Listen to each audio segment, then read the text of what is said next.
agradecer a Deus por essa maravilhosa oportunidade. Sim, meu Deus. Nos inédita, que Deus venha abençoar, o qual fez o convite. Amém, Jesus. E também aqui o pastor Reginaldo, o pastor Carlito, presidente dessa obra, a qual tem confiado nas nossas vidas. E segundo, agradecer ao Santo Ministério por nos abraçar e aos irmãos que aqui se encontram, convidados, membros, e todos se sintam à vontade nesta noite, amém? Vamos abrir a nossa Bíblia sem delongas, porque o horário não nos espera. Vamos abrir aqui na carta de Paulo, 2 Timóteo, capítulo de número 4. Segunda carta de Paulo a Timóteo, capítulo 4, no verso 1. Amém, irmãos? Segunda carta de Paulo a Timóteo, capítulo 4, verso 1, que diz assim,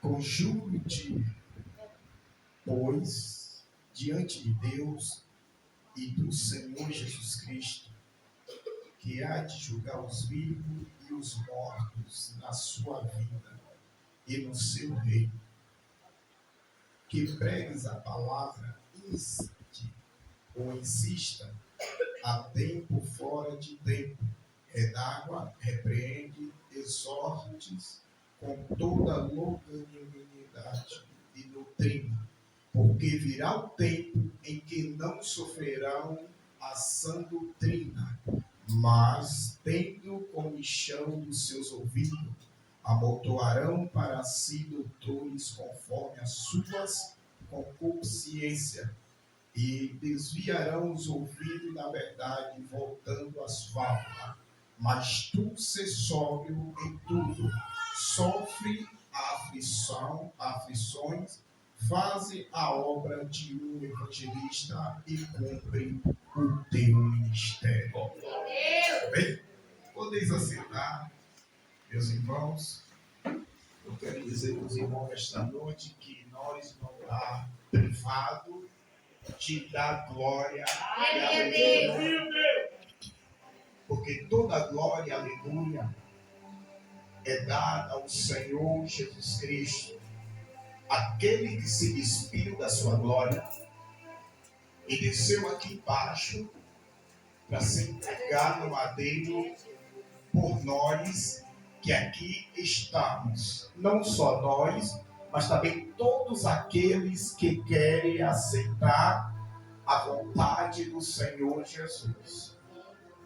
E nessa ocasião, nós como seres humanos, a nossa ida era para o Artes, porque o nosso primeiro Adão pecou. Então foi preciso que Jesus descesse aqui embaixo e se entregasse no madeiro para salvar a minha e a tua alma. Uma coisa que é eterna, que não morre, é a alma. A alma, ela é para sempre, ela é eternamente, seja ela para a vida, seja para a morte. E aqui, nesta noite, a priori, aqui é Jesus Cristo. Quando a gente vamos estudar, a gente aprendemos que a mensagem que nós devemos pregar, ela tem que ser uma mensagem cristocêntrica, ou seja, Jesus tem que estar no meio da mensagem. Porque se Jesus não estiver no meio da mensagem, aí começa a aparecer o ego do homem, a arrogância, a autossuficiência do homem, e Jesus sai de cena. Então, por isso que a palavra de Deus diz que Jesus disse que sem Ele nada nós podemos fazer. Se Jesus não estiver no meio da reunião, a reunião é como o luto. é como o velório, mas quando o rei está dentro da casa, há júbilo, alegria, há cântico, há renovo, igualmente foi louvado nesta noite. Mas para Jesus se manifestar no nosso meio, é preciso o povo de Deus se santificar, que é uma coisa que nós, nos dias de hoje, está deixando a desejar nesse quesito, santidade ao Senhor. E aqui na mensagem, onde nós fizemos menção nesta noite, a gente irá falar de um jovem pastor chamado Timóteo. Jovem é esse que Paulo adotou ele na fé, que chegou a ponto de Paulo chamar ele de filho. Timóteo, ele foi criado dentro dos parâmetros bíblicos. Desde pequeno ele foi instruído a aprender a Torá, que é os 5 primeiros livros da Bíblia, que é o Pentateuco de Moisés. Então, quando a criança nascia naquela época, ele, quando pegava entendimento, os pais instruíam ele na palavra de Deus. E o apóstolo Paulo, todo mundo conhece a história de Paulo. Paulo, ele era o perseguidor da igreja. Mas o perseguidor passou a ser perseguido. Observa que quando Paulo ele se converte ao evangelho, quando ele ainda era Saulo, ele não tinha ainda sido transformado, ele perseguia a igreja do Senhor. Após ser transformado em Paulo, ele agora passa a ser perseguido. Porque aonde abundou o pecado, superabundou a graça. E Paulo aqui, quando ele vai escrever essa carta a Timóteo, a Bíblia diz que Paulo estava cerrado nas prisões. Paulo, ele fez de estar preocupado com a sua vida, que ele já estava prestes a ser martirizado. Ele estava preocupado era com o bem-estar da igreja do Senhor. Ele estava preocupado com um jovem pastor chamado Timóteo. E ele começa a escrever essa carta, dando a ele alguns conselhos, falando para ele fugir do desejo da mocidade. Sabemos que não é fácil servir ao Senhor Jesus. O caminho é árduo, é difícil, principalmente para quem é jovem. Para quem é jovem, é laço, é pratos para todo lado, é muitas coisas que vêm sendo oferecidas. E muitos não conseguem se afirmar no caminho do Senhor. Porque o desejo da concupiscência da carne grita mais alto. Às vezes o desejo carnal é mais alto. Mas o que eu devo fazer para esse desejo não vir me atingir? É preciso ter uma vida de santidade com o Senhor. É preciso nós perseverar como outrora, antigamente. É preciso a gente buscar uma vida de santificação. Igualmente diz Hebreus 12:14, segui a paz com todos e a santificação, sem a qual ninguém verá o Senhor. E Paulo, nas suas instruções, ele começa a exortar a Timóteo, dizendo da seguinte forma: que pregues a palavra em tempo e fora de tempo. A palavra do Senhor não tem tempo para ser pregada. Seja onde você estiver, no trabalho, na escola, pregue a palavra do Senhor. Eu prego a palavra do Senhor na minha conduta, no modo de viver, até no meu jeito de andar. A pessoa percebe que você é diferente.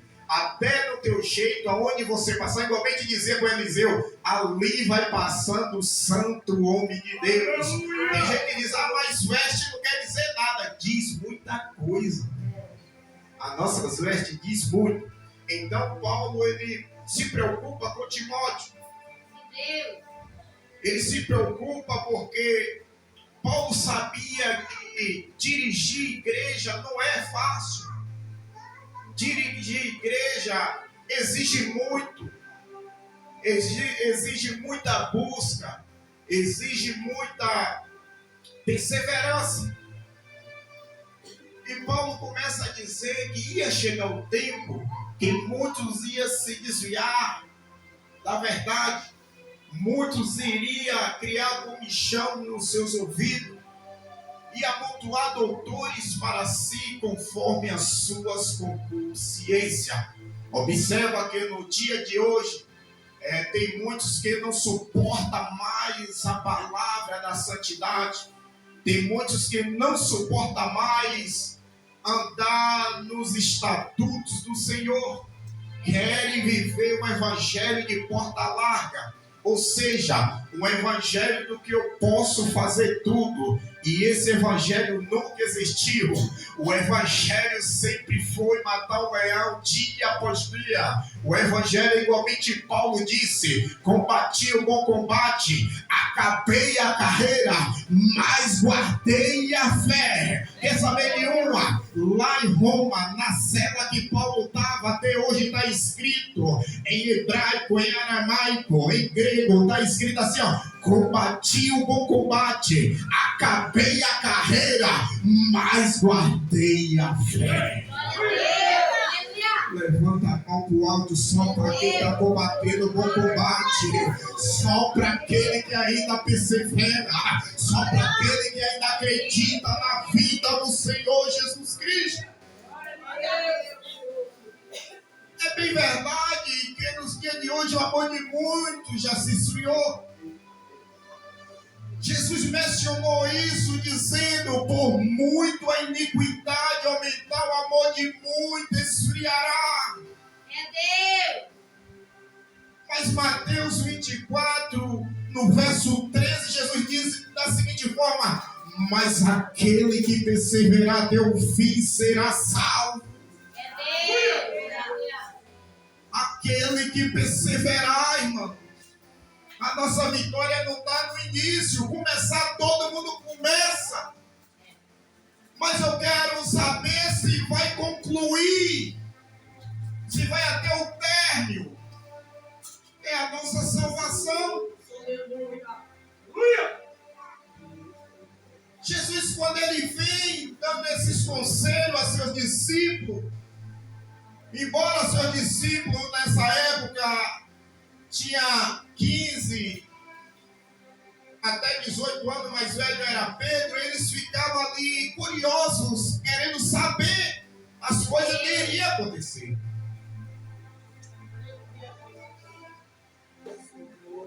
E Jesus ele vem falando acerca desse tempo, do final dos tempos, que as coisas iam apertar. A coisa ia apertar tanto que muitos não iam fazer ações de graça para com o próximo por amor, mas sim, não ia fazer por amor, mas sim por obrigação. Ou seja, eu vou fazer porque eu quero que meu nome cresça. Eu estou fazendo para me ter status, não por amor, mas sim por obrigação. Muitos querem ter status aqui na terra. Ele pode ter até status, mas quando ele chegar diante do Senhor, naquele grande dia, o Senhor vai dizer para ele: apartai-vos de mim, que não vos conheço. Ele vai dizer: mas espera aí, Senhor, mas eu não preguei no teu nome, eu não curei no teu nome,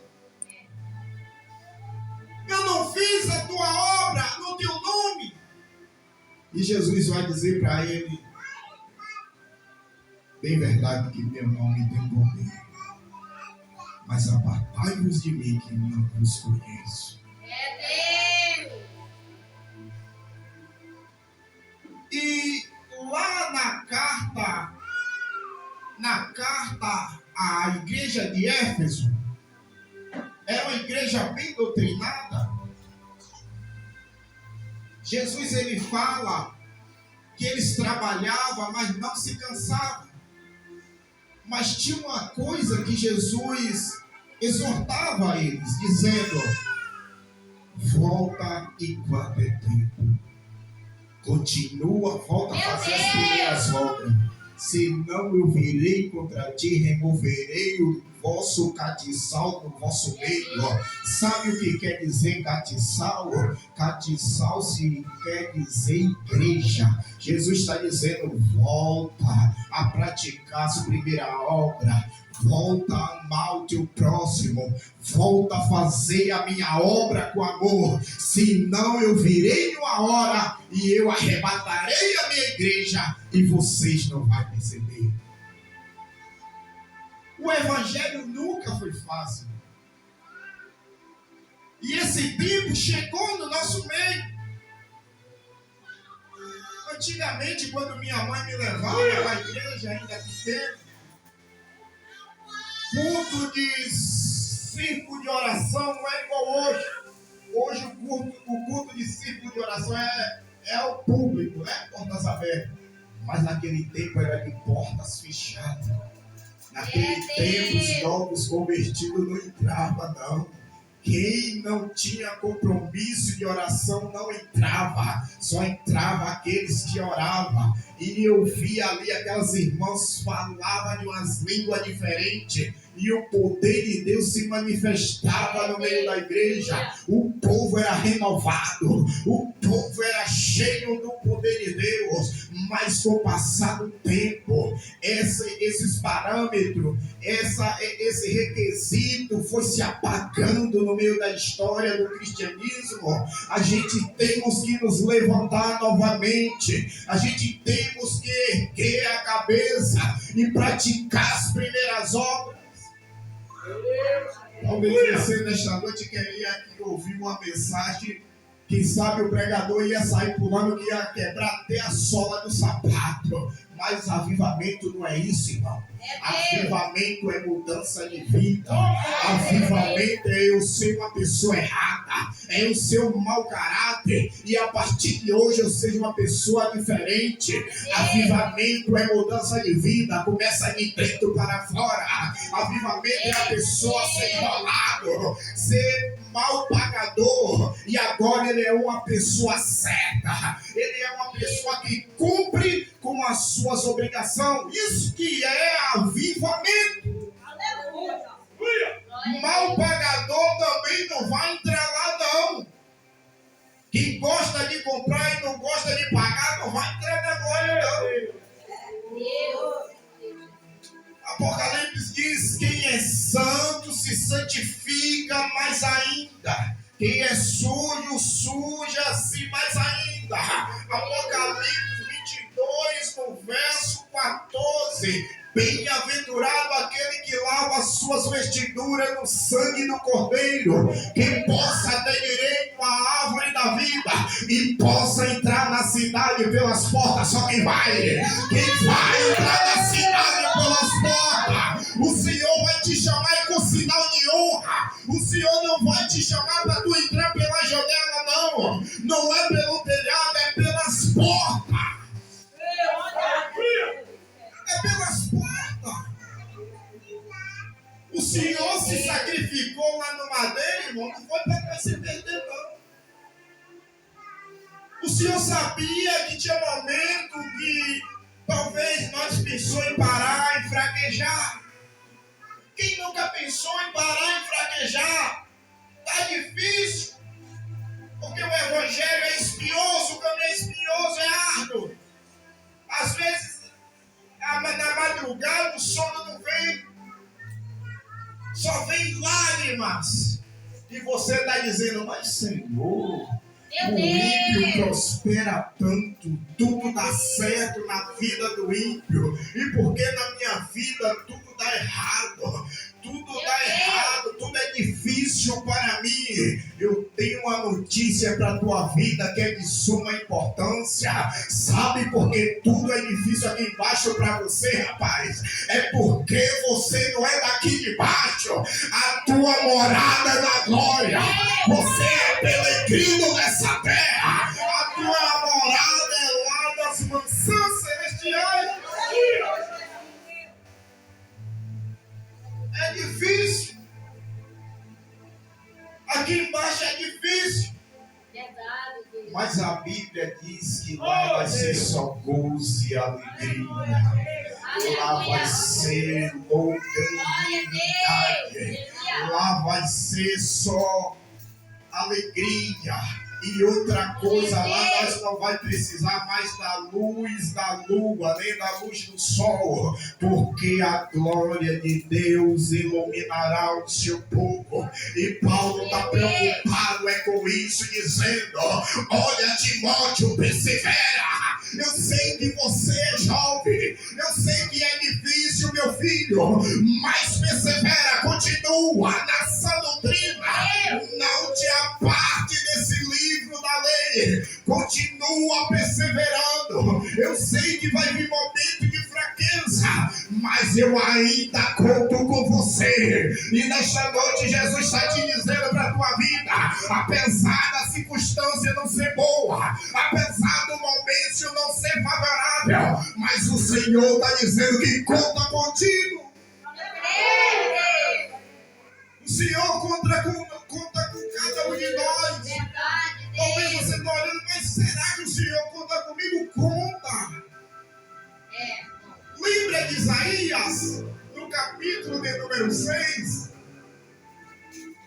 Isaías, quando o rei Uzias morre, ele diz assim: e no ano que morreu o rei Uzias, eu vi o Senhor assentado em um alto e sublime trono, e a sua glória descia, e o serafim voava para um lado e para o outro. Nessa visão, Isaías está dentro do templo. Isaías entra dentro do templo. Talvez você entrou aqui hoje dentro do templo. Talvez o Senhor quer falar contigo de uma maneira diferente, mas não quer falar com os outros, porque Jesus, quando ia no lugar, ele ia só para salvar uma alma. E nesta noite não é diferente. E quando Isaías tem essa visão que ele é arrebatado em sentido, que ele vê a glória de Deus, ele diz que ia perecendo. Ele diz bem assim: ai de mim que vou perecendo, porque eu habito no meio de um povo de puros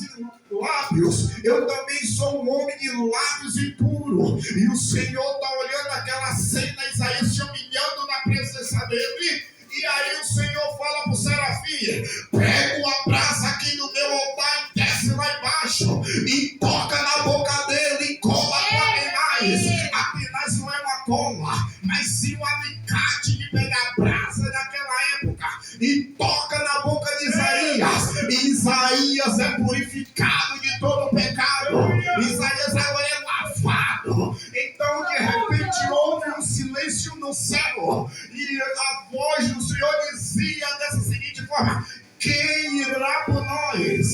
Quem irá? Isaías já limpo se levanta e diz: eis-me aqui, Senhor, envia-me, Senhor. O Senhor já te lavou, rapaz, o Senhor já te limpou. Agora depende de você. E outra coisa, quem não quiser, o Senhor não quer ninguém, nem por força de violência. O Senhor quer ouvir de nós. Envia-me. O Senhor quer ouvir. O Senhor não quer ninguém forçado. Não existe esse Deus. Eu não sirvo a esse Deus. Eu sirvo um Deus que respeita o que você quer.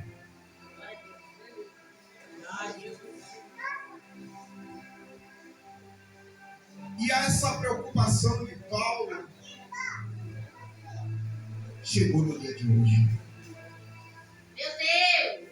A preocupação que Paulo teve há quase 2000 anos atrás está se cumprindo hoje. O amor esfriando. Ninguém dá mais crédito para a palavra. Quem deu crédito à nossa palavra? A quem se manifestou o braço do Senhor?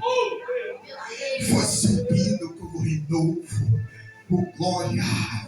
Ninguém dá mais crédito à palavra do Senhor. Muitos escândalos aparecendo.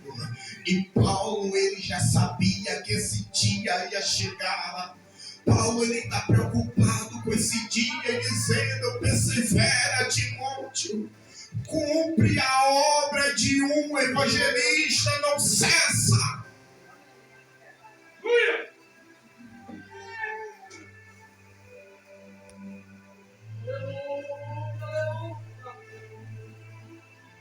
Continua. É Deus. Persevere, irmãos. A palavra de Deus, ela não mata ninguém, não. Persevera. Está difícil, persevera. Continua. Porque Paulo diz aos Tessalonicenses que vai ser no abrir, no piscar de olho. Vai ser no ressoar da trombeta. Quando o Senhor tocar a trombeta de Deus, no alarido da voz do arcanjo. Aí Daniel vem e fala no capítulo 12, no verso 2, dizendo bem assim: e muitos que dormem no pó da terra, uns se levantarão para a vida, e outro para a vergonha e desprezo eterno. E agora Paulo diz assim: os que morreram em Cristo ressuscitarão primeiro, e nós que estamos vivos seremos arrebatados a encontrar com ele nas nuvens. Essa incumbência de levar nós até nas nuvens do Espírito Santo de Deus, é ele que vai arrebatar a igreja. Talvez a gente está pregando e muito está dizendo, mas tanto tempo que os crentes pregam que Jesus vai voltar. Noé também pregou 100 anos antes do dilúvio, que a terra ia ser inundada com as águas, que a terra ia ser levada. Ninguém acreditou, então morreram muito pela dureza de coração. No entanto, Jesus diz em João 14: não se turbe o vosso coração, crede em Deus, crede também em mim. Na casa do meu pai há muitas moradas. Se não fosse assim, eu não vos teria dito. Se eu disse, é porque eu vou para o Pai, eu vou preparar lugar, para que aonde eu esteja, eu venho buscar vocês, para que aonde eu esteja, estejais nós também. Quer saber nenhuma? Antes de Jesus ir no madeiro, no céu não tinha morada. No céu só tinha o trono da glória de Deus. Então ele disse: eu vou preparar lugar, porque eu virei outra vez para levar você para mim. E Jesus foi preparar a tua casa.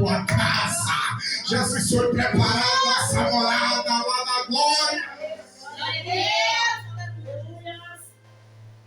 Está difícil, mas pregador, está tudo difícil na minha vida. É difícil, irmão. Não é fácil. Mas eu tenho uma receita.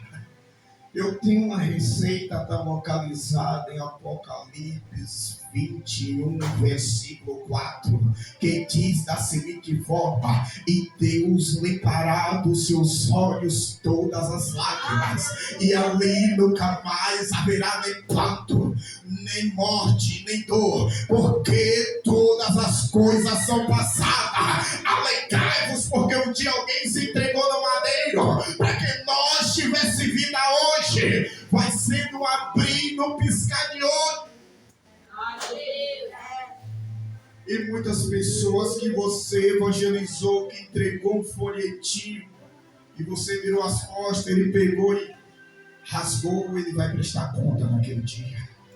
Ele desprezou a mensagem da cruz. Igualmente Paulo diz em 1 Coríntios capítulo 1, no verso 18, da seguinte forma: porque a mensagem da cruz é loucura para os que perecem, mas para nós que somos salvos é o poder de Deus. É o poder de Deus. Essa mensagem aqui para nós é o poder de Deus. Talvez muitos que não conhecem pensam que nós somos loucos, Mas loucos é ele que não conhece a graça de Deus. E essa preocupação de Paulo, irmãos, era uma preocupação tão grande que ele não estava se importando se ele ia ser decapitado. Ele estava se importando, era com nós. Porque nós somos fruto do Evangelho que Paulo anunciou aos gentios. E Paulo, ele tem essa preocupação. E agora, para nós finalizar, a gente vai lá para a igreja de Filadélfia. No versículo de número 8, 3:8, ele diz: e eis que diante eu pus uma porta aberta, diante de ti eu pus uma porta aberta, a qual ninguém pode fechar, mesmo tendo pouca força, guardar-te a minha palavra e não negar-te o meu nome. Talvez você chegou aqui fraco, se arrastando, com pouca força, mas não negando o nome do Senhor Jesus Cristo. Talvez você chegou cansado, se arrastando, querendo chutar o pau da barraca. Mas, pregador, essa porta se abre aonde? Lá no Calvário, quando ele abriu seus braços e disse: Pai, a tuas mãos eu entrego o meu espírito. Está consumado. A porta da graça se abre. O véu do templo é rasgado e Jesus está dizendo: pode entrar, meu filho. Pode entrar aqui a morada. A porta da graça está aberta. A porta está aberta. Isaías também disse, como Isaías ele é um profeta messiânico, ele diz-me assim: buscai ao Senhor enquanto se pode achar, invocai enquanto está perto. Aí no versículo da igreja de Filadélfia, no versículo de número 11 diz: e eis que veio sem demora, guarda o que tem para que ninguém tome a tua coroa.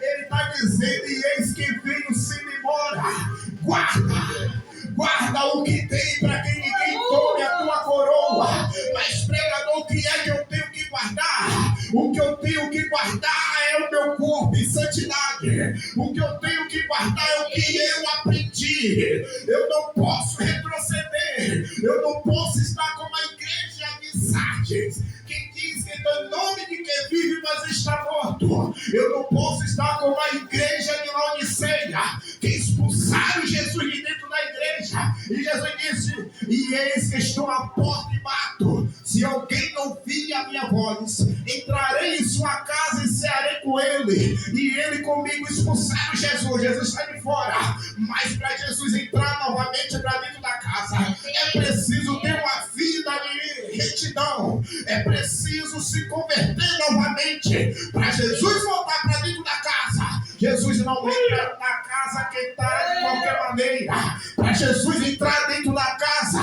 a casa tem que estar santificada.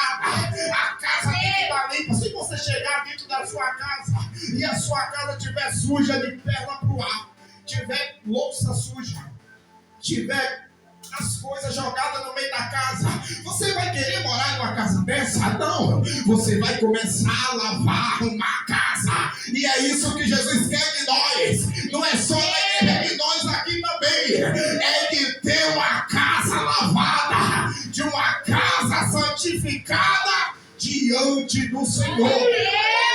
Se coloque sobre os pés nesta noite. A casa que o Senhor habita é uma casa limpa, é uma casa sarada, é uma casa santificada. E essa casa é a casa que o Senhor quer levar para a glória. A igreja do Senhor é uma igreja limpa, é uma igreja sarada, santificada. É uma igreja que vai herdar o céu. É uma igreja que vai ser levada. Então, irmão, vamos se preocupar em manter a nossa casa limpa, sarada. Talvez você tenha dificuldade dificuldade, mas essa dificuldade é neutralizada na oração, na santificação diante do Senhor. Amém, irmãos? Amém? Vamos orar ao Senhor? Vamos orar? Vamos orar? Vamos orar ao Senhor? Bendito Deus e eterno Pai. Aqui estamos nesta noite mais uma vez, enaltecendo o teu santo nome. A tua palavra foi pregada, Senhor. Talvez tem muitos que veio ouvir uma mensagem que iria agradar os seus ouvidos, seja uma mensagem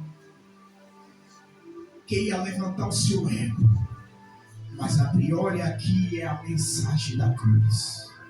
Se não tiver Jesus, nada acontece. Senhor Jesus, te peço nesta hora, Espírito Santo, trabalha na vida da tua igreja, começando pelo altar. Faz um mover diferente neste lugar, Senhor.